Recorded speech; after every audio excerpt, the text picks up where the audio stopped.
Assalamualaikum, saya Yudia Suti, mahasiswi Universitas Siberasia. Video ini dibuat untuk memenuhi UTS mata kuliah Teknik Lobi dan Negosiasi dengan dosen pengampu Ibu Rosana. Mengapa komunikasi persuasif sangat penting pada negosiasi? Komunikasi persuasif sangat penting pada negosiasi karena bisa membantu mencapai kesepakatan dengan cara yang efektif dan saling menguntungkan. Berikut alasannya. Pertama, membangun kepercayaan. Komunikasi persuasif dapat membangun hubungan yang lebih baik dengan pihak lain, menciptakan rasa saling percaya dalam mencapai kesepakatan. Yang kedua, penyampaian nilai dan manfaat. Dengan cara yang persuasif, kita bisa menjelaskan manfaat dari usulan yang diajukan sehingga pihak lain melihat keuntungan juga bagi mereka. Mengatasi penolakan. Teknik komunikasi persuasif membantu menjawab keberatan atau keraguan pihak lain dengan cara yang konstruktif. Yang keempat, meningkatkan pengaruh. Dalam negosiasi, kemampuan untuk mempengaruhi sudut pandang pihak lain sangatlah berharga untuk mendapatkan hasil yang diinginkan. Menciptakan hubungan win-win solution. Persuasif yang baik tidak memaksa, melainkan mencari jalan tengah sehingga semua pihak merasa diuntungkan. Dan yang keenam adalah mengendalikan emosi. Dengan komunikasi persuasif, kita bisa mengelola situasi emosional, menjaga fokus pada tujuan dan menghindari konflik. Lalu bagaimana pandangan menurut para ahli mengenai hal ini? Di sini saya mengambil 4 contoh pandangan para ahli, yaitu dari Aristoteles, teori retorika, Robert Cialdini, prinsip persuasif, Dale Carnegie, berbicara dan mempengaruhi orang, serta Chris Voss, negosiasi tingkat tinggi. Aristoteles, teori retorika, merupakan 3 elemen dalam persuasif. Etos, karakter pembicara, patos, emosi audiens, dan logos, logika atau alasan. Dalam negosiasi, penggunaan ketiga elemen ini dapat membantu membangun kredibilitas, menyentuh perasaan pihak lain, dan menyampaikan argumen logis yang meyakinkan. Yang kedua adalah Robert Cialdini atau prinsip persuasi. Ini mencakup 6 prinsip persuasi. Pertama adalah timbal balik, yang kedua adalah komitmen dan konsistensi, social proof atau bukti sosial, kesenangan, otoritas, dan kelangkaan. Dale Carnegie, berbicara dan mempengaruhi orang. Carnegie menekankan bahwa pentingnya memahami perspektif orang lain, mendengarkan secara aktif dan berbicara dengan cara yang menarik minat mereka, itu adalah penting. Strategi ini sangat berguna dalam negosiasi untuk membangun hubungan dan mempengaruhi keputusan. Yang terakhir, menurut Chris Voss, negosiasi tingkat tinggi menekankan bahwa empati, taktis, dan penggunaan teknik seperti mirroring dapat meningkatkan persuasi dalam negosiasi. Hakikat mendengarkan dalam proses komunikasi adalah memahami secara aktif apa yang disampaikan oleh pembicara, baik secara verbal maupun non-verbal. Mendengarkan bukan hanya sekedar kata-kata, tetapi juga melibatkan interpretasi pesan, emosi, dan konteks yang mendasarinya. Berikut rinciannya. Pertama, mendengarkan sebagai proses aktif. Mendengarkan melibatkan pemahaman, analisis, dan interpretasi pesan. Dan yang kedua, tidak hanya menerima suara, tapi juga fokus pada arti dan maksud pembicara. Komponen mendengarkan terbagi menjadi 5, yaitu menerima, memahami, mengingat, menilai, dan menanggapi. Yang ketiga adalah hakikat mendengarkan yang baik. Bisa dikatakan seperti menunjukkan sifat atau sikap empati, konsentrasi, komunikasi dua arah, dan pemahaman nonverbal. Peran mendengarkan dalam komunikasi terbagi menjadi 4, yaitu membangun hubungan, meningkatkan pemahaman, memfasilitasi resolusi masalah, meningkatkan efektivitas komunikasi. Baik, lalu 3 bentuk lobby beserta contohnya, yaitu dibagi menjadi 3, tradisional, akar rumput, dan lobby politik action commit. Yang pertama, tradisional. Lobby tradisional dilakukan oleh individu atau kelompok profesional yang memiliki akses langsung ke pembuat kebijakan. Di sini saya ambil contoh seperti delegasi industri otomotif bertemu dengan Menteri Transformasi untuk membahas kebijakan pajak kendaraan ramah lingkungan misalnya. Yang kedua adalah akar rumput, yaitu lobby ini melibatkan partisipasi masyarakat umum untuk mempengaruhi pembuat keputusan, seperti sebuah organisasi lingkungan yang meluncurkan kampanye untuk menghentikan deforestasi, dan masyarakat atau rakyat menandatangani petisi kepada pemerintah untuk mendesak penghentian proyek tersebut. Jadi melibatkan banyak orang.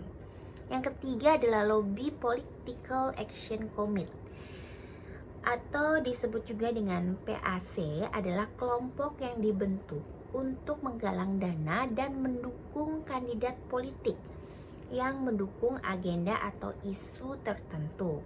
Misalkan ada sebuah PAC yang mendukung terbentuknya energi terbaru, memberikan kontribusi dana kepada kandidat politik yang berkomitmen untuk mengurangi emisi kendaraan misalnya. Jadi berhubungan dengan tujuan dari PAC tersebut. Lalu jelaskan strategi negosiasi dan upaya meyakini pihak lain, dan apa saja keterampilan yang harus dimiliki oleh seorang negosiator. Pertama, negosiasi sendiri adalah proses untuk mencapai kesepakatan antara 2 atau lebih pihak dengan kepentingan yang berbeda. Strategi komunikasi saya bagi menjadi 5, yaitu fokus pada kepentingan bukan posisi, membangun hubungan, persiapan yang matang, berorientasi pada win-win solution, dan menggunakan teknik komunikasi persuasif. Lalu, upaya seperti apa yang dilakukan untuk meyakinkan pihak lain? Membagi menjadi 5, yaitu gunakan data dan fakta. Di sini maksudnya adalah tunjukkan informasi objektif yang mendukung argumen kita. Contoh saat menjual produk, sampaikan statistik kepuasan pelanggan dan efisiensi biaya pada produk tersebut atau benefit pada produk tersebut. Yang kedua adalah empati dan mendengarkan aktif.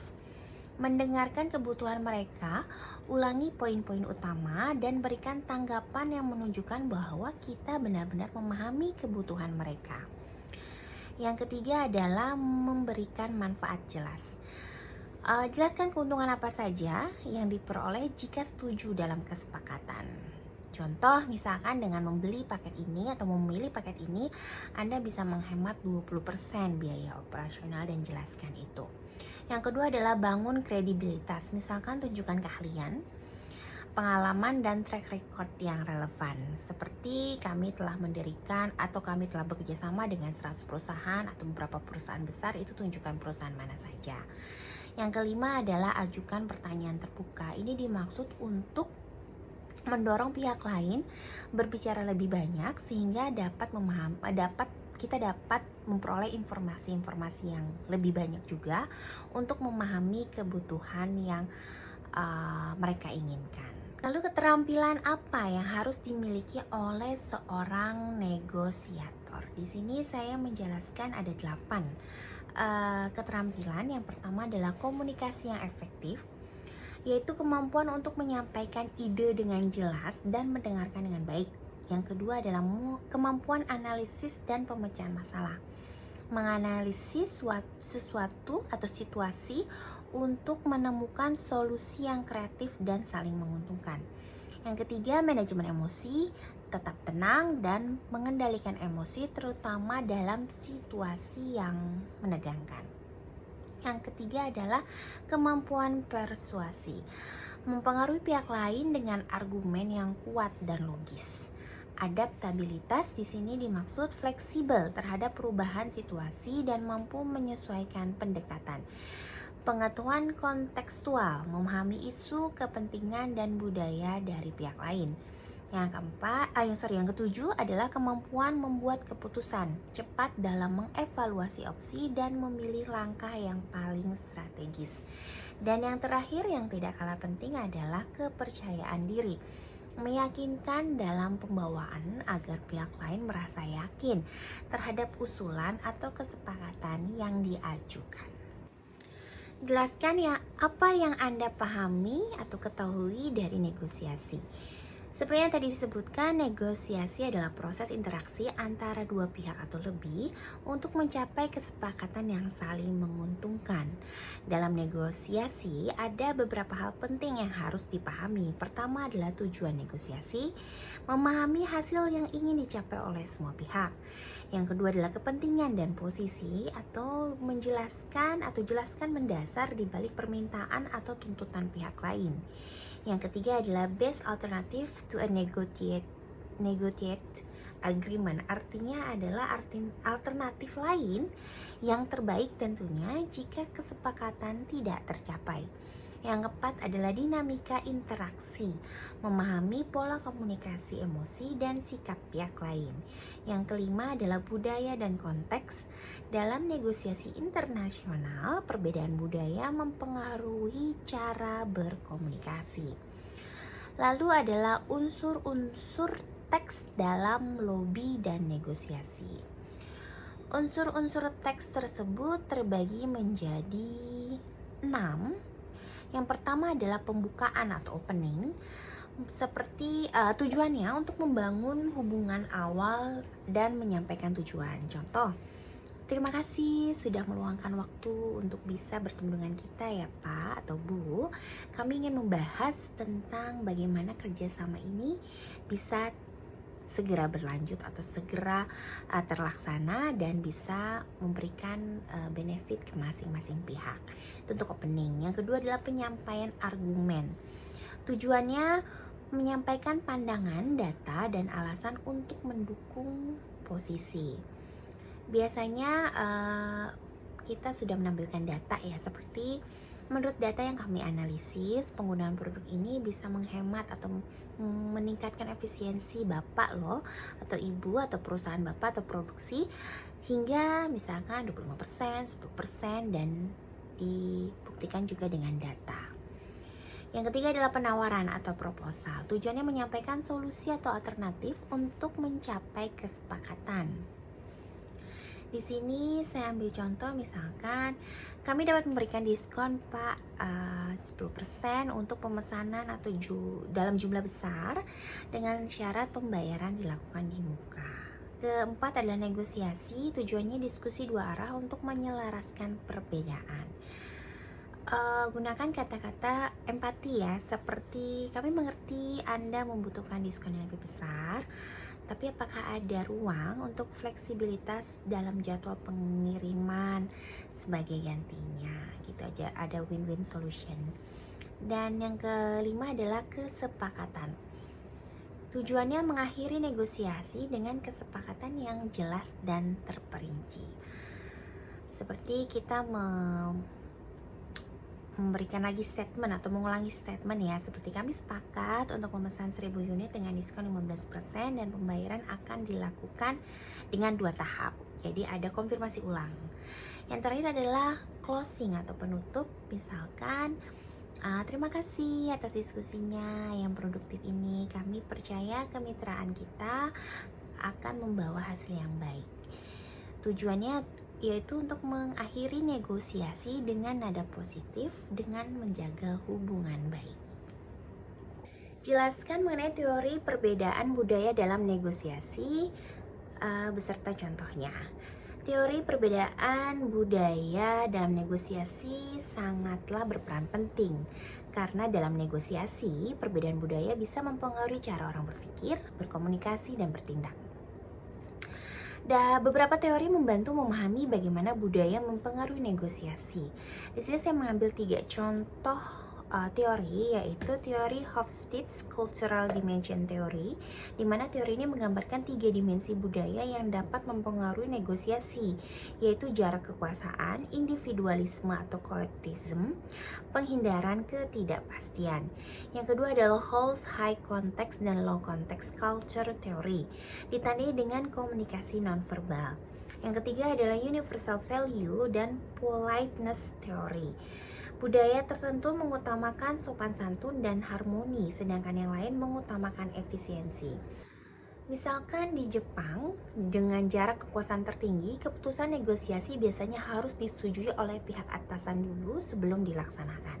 Sedangkan di Belanda misalkan, dengan jarak kekuasaan rendah, keputusan sering dibuat secara kolektif di meja negosiasi. Pertama, pemahaman tentang perbedaan budaya dan negosiasi itu seperti yang tadi sudah dijelaskan, bahwa mempengaruhi cara berpikir, berkomunikasi, dan bertindak seseorang. Dalam konteks bisnis, perbedaan budaya dapat menciptakan tantangan tersendiri dalam negosiasi, karena setiap pihak mungkin memiliki nilai atau norma atau kebiasaan yang juga berbeda.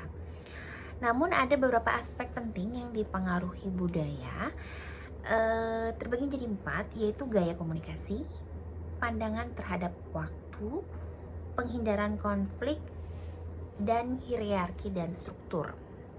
Kita ambil contoh misalkan terhadap waktu. Ada beberapa negara yang fokus pada efisiensi waktu, mematuhi jadwal. Namun ada juga yang fleksibel terhadap waktu seperti India atau Meksiko yang lebih mengedepankan hubungan interpersonalnya.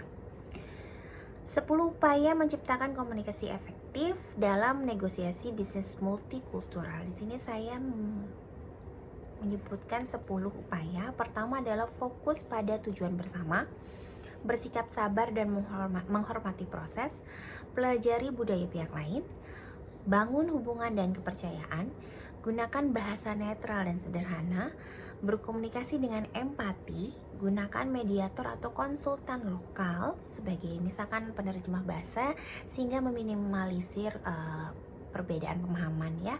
Yang ke-8 adalah fleksibel dan adaptif, mendengarkan secara aktif, dan yang terakhir adalah hindari asumsi dan stereotip. Jadi kesimpulannya adalah menciptakan komunikasi yang efektif dalam lintas budaya memerlukan pemahaman mendalam tentang perbedaan budaya, kesabaran, dan kemampuan untuk menyesuaikan pendekatan. Dengan strategi yang tepat, perbedaan budaya dapat menjadi peluang untuk menciptakan hubungan yang lebih kuat dan hasil yang saling menguntungkan. Sekian dari saya. Terima kasih. Assalamualaikum warahmatullahi wabarakatuh.